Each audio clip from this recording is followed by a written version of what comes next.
How's everybody doing today? Just going to do a short little video today on the subject of hypocrisy and hypocrites.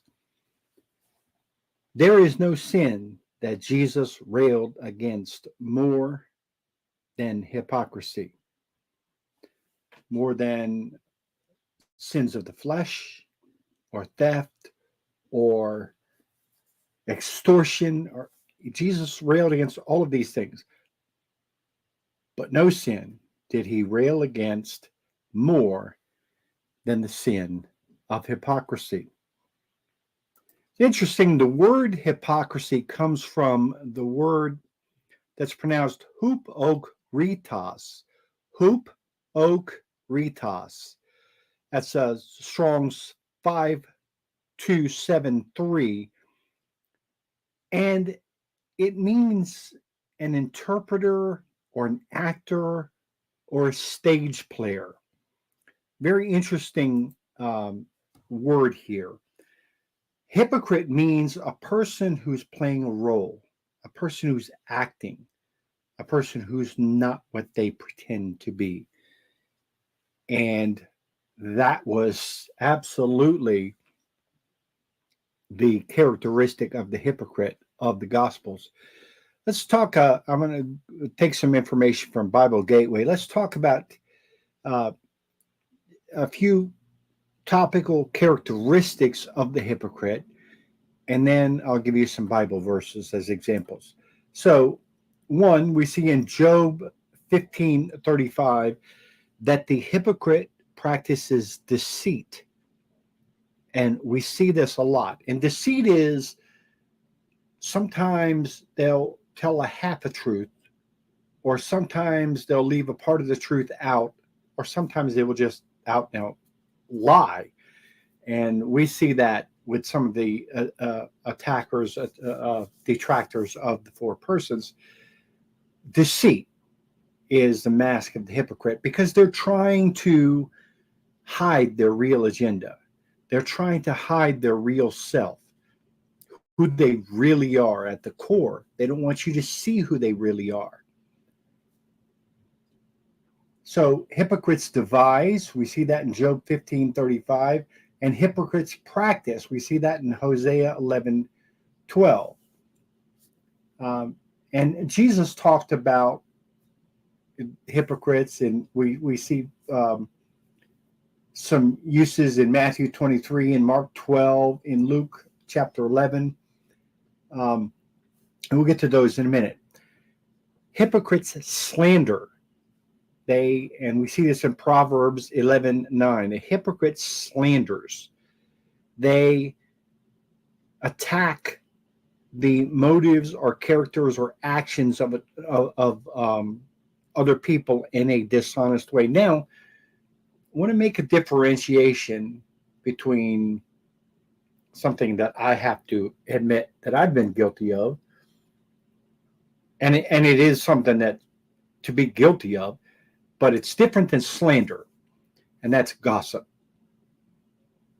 Gossip is when we say something about someone that we have heard is true, or that we have heard might be true, and we may even believe that it's true, and yet we pass it on as though it has been demonstrated as true. That's gossip. And gossip is a form of calumny, is a form of slander, I guess. Not that you are deliberately spreading something that you know is false, but you're spreading something that you may even absolutely believe to be true, but you can't prove it. So that's kind of a subtle little differentiation. Whereas slander is the outright sharing of information that you know is false. The deliberate calumny of another person, deliberately saying things that you know are false about the other person. And of course, we here at the Four Persons have been victims of that on numerous occasions. has, just as everybody else in the world has. Um, Thankfulness. Hypocrites are full of boasting. We see this in Luke chapter 18. The hypocrite is always promoting himself, always boasting about how holy he is, how wonderful he is, how tough he is, how he's the best of the best in every category. Nobody can match him, and he's and vanity is the religion of hypocrites. We see this in James 1:26, and James 1:26 talks about the man who has an image of righteousness but can't bridle his own tongue. And a lot of people interpret that as vulgar and abusive language, and that's certainly part of it. But it's also about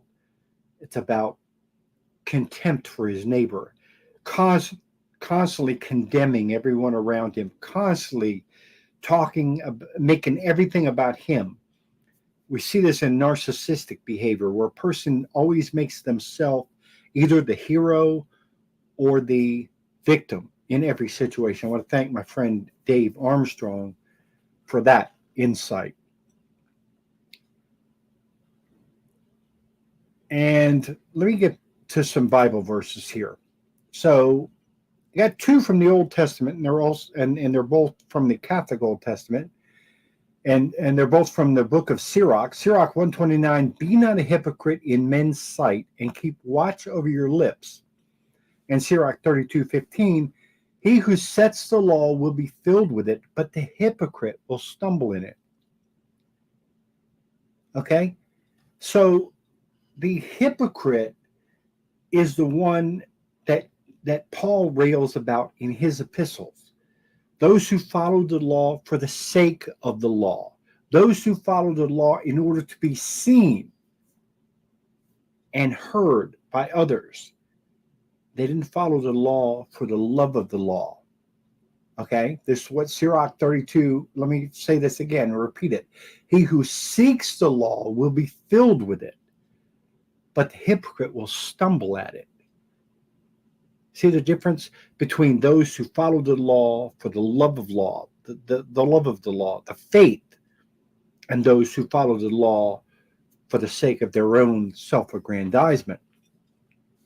Matthew 6:5, this is Jesus talking. And when you pray, you must not be like the hypocrites, for they love to pray in the synagogues and on the street corners, that they may be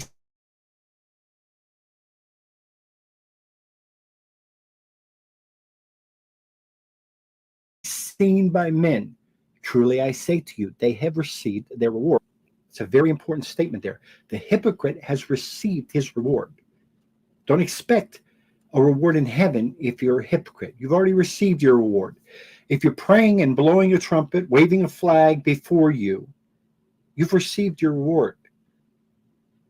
That's what the hypocrites do, because they're not praying to know God more deeply. They're not praying in order to humble themselves more fully. They're not praying in order to be looking out for their neighbor, for the interests of their neighbor. They're praying in order that everyone may say, wow, he's so wonderful, he's so holy. Jesus continues, and when you fast, do not look dismal like the hypocrites, for they disfigure their faces, and their fasting may be seen by men. Truly I say to you, they have received their reward. Same concept. They pray on the street corners. Oh, Lord, this, and oh, Lord, this, and oh, Father God, grant me this, and Father God, and on and on and on and on. They babble and babble and babble. The Bible says, do not babble like the hypocrites do. Well, this is taking it in the other direction. When they fast, oh, I'm fasting. Oh, woe is me, I'm fasting. They have received their reward, because they're not sacrificing for Christ. They're sacrificing in order that they may gain the sympathy of men. So they're playing a role. Again, we're going back to this concept of playing a role. They're actors pretending to be Christians. Here's another one from Matthew 7, and I love this one. You hypocrite, first take the log out of your own eye, then you will see clearly to take the speck out of your neighbor's eye, out of your brother's eye. How often do we see that, folks? Though they're quick to point out your faults. Oh, they're quick to point the finger at you when their faults are often 10 times what yours are. When they engage in slander and character assassination and lying and contempt and hatred and vindictiveness, and yet they're the first to say, oh, but you used a swear word, or but you, you know, whatever it is. They're the first to see your faults and the last to see their own.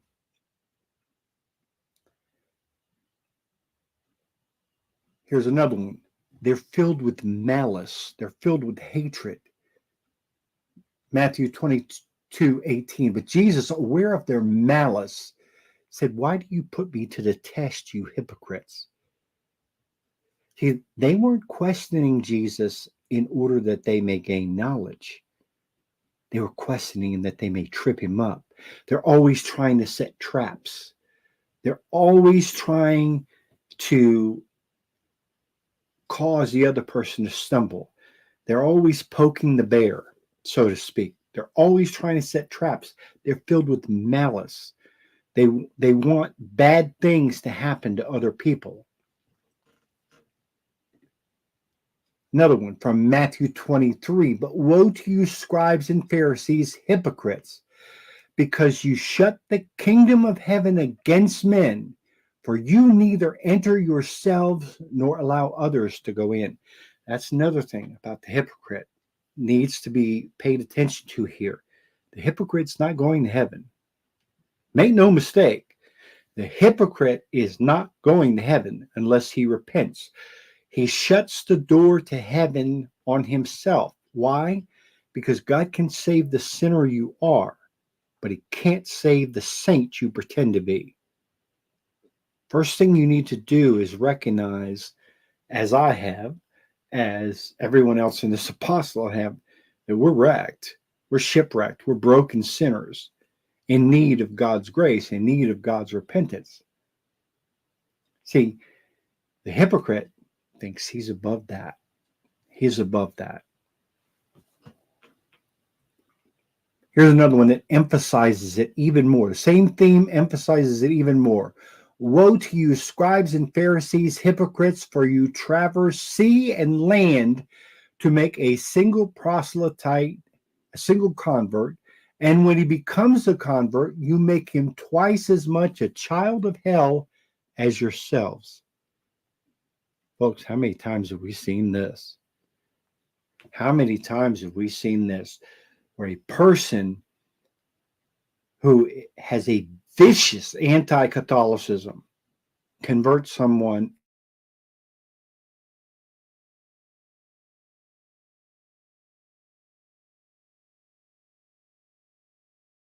he does. Sorry, the stream seems to keep losing its track. This is not just about anti-Catholics. There are so-called Catholics who engage in this. Those who attack the Pope, those who attack us. There are so-called Catholics who engage in this vindictive hatred, trying to turn other people against you. And in every case, what they manage to do is turn people against themselves. And then they'll blame it on you. Oh, you turned this person against me, and you turned that person against me, and you told this person things, and you told that person things. No, you did it yourself. People recognize your hatred. They recognize your hypocrisy. You turn those people against you yourself. Here's another one. Woe to you, scribes and Pharisees, hypocrites, for you tithe mint and dill and cumin, and have neglected the weightier matters of the law, justice and mercy and faith. Those you ought to have done without neglecting the others. See, the hypocrite is constantly keeping score constantly telling you what he's done, constantly touting his own accomplishments. But he's forgotten what's important: love, mercy, forgiveness, compassion, empathy. These are the things that mark the true believer, not how many miles you've marched or how many dollars you've put in the collection plate. That's not what marks a true believer. True believer is marked by how much love they have for their neighbor, how much compassion they have for their neighbor, how much forgiveness they have for their neighbor, how much they hold themselves accountable for their sins. The hypocrite wants no part of that. He wants all the outward signs of righteousness, or as Paul said to Timothy, they want a pretense of religion, but they deny its power. Here's another one. Woe to you, scribes and Pharisees, hypocrites, for you cleanse the outside of the cup and of the plate, but inside they are full of extortion and rapacity. Another one. Woe to you, scribes and Pharisees, hypocrites, for you are like whitewashed tombs, which outwardly appear beautiful, but within they are full of dead man's bones and all uncleanness. I've heard so many people say this idea of the law and that we're not under the law, and the proof is the Pharisees, because they were so holy, but it was never good enough. If the holiness of the Pharisees was not good enough, if you can't surpass the holiness of the Pharisees weren't holy. These people weren't holy. They had an outward appearance of holiness, but inside they were filled with bile and vindictiveness and slander and malice and hatred and contempt.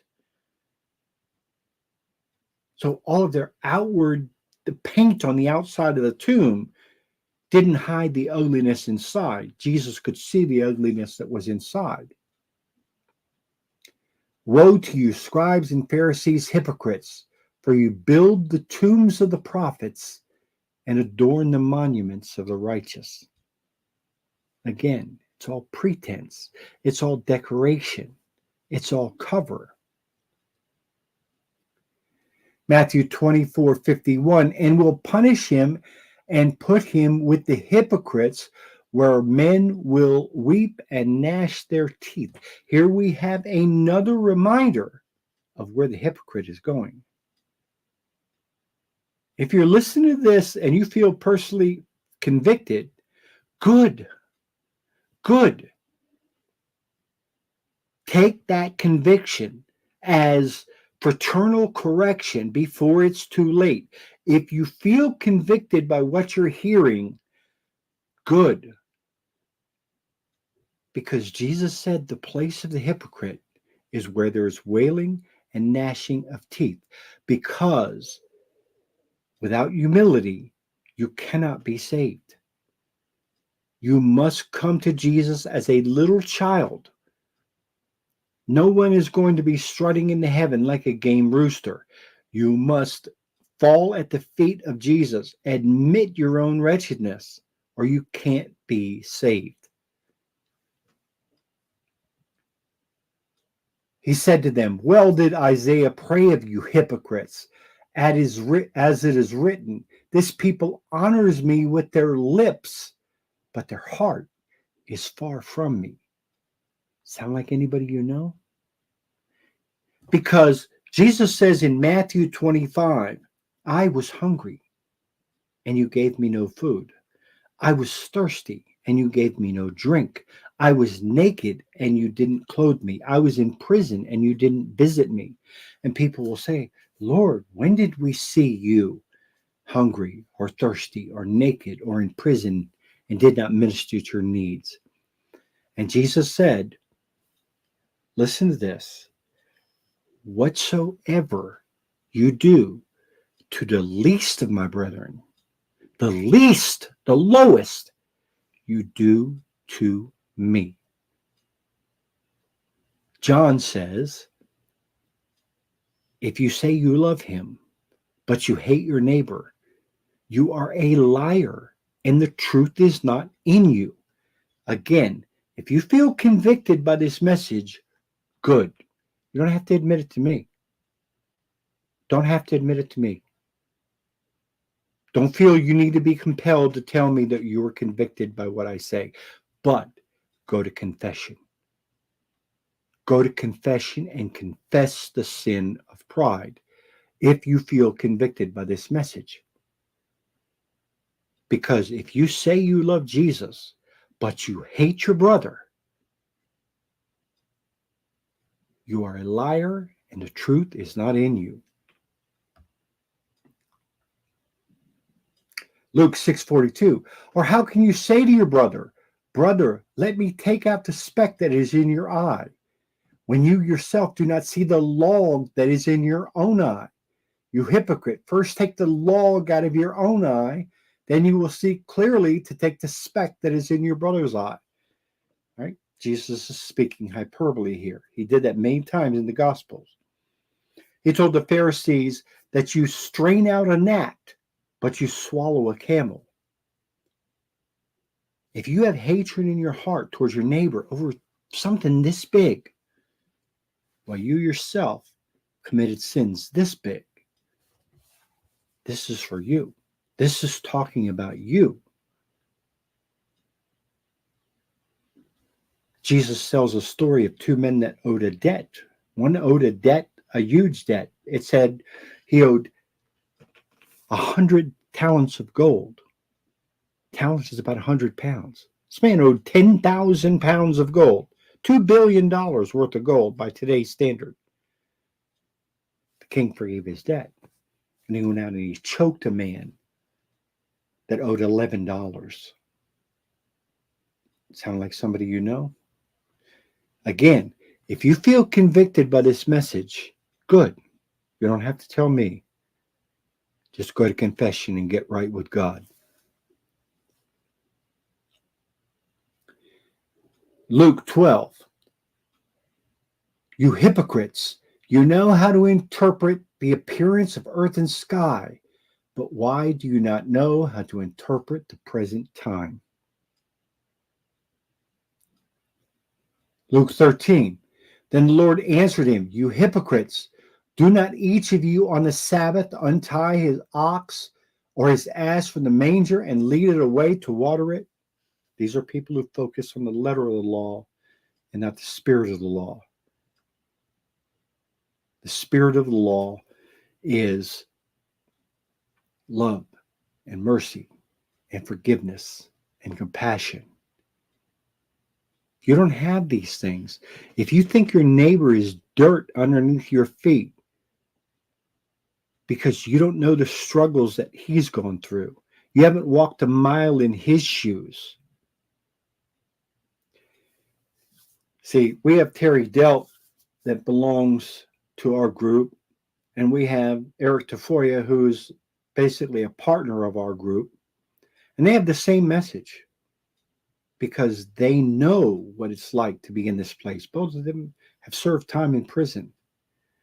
They know what it's like to be in a place too horrible for most of us to imagine, to believe that they have thrown their lives away, to be given a second chance, to have people look down on them as if they are damaged goods. But Jesus set the prisoner free, like Barabbas. And Jesus set the prisoner free, like St. Dismas.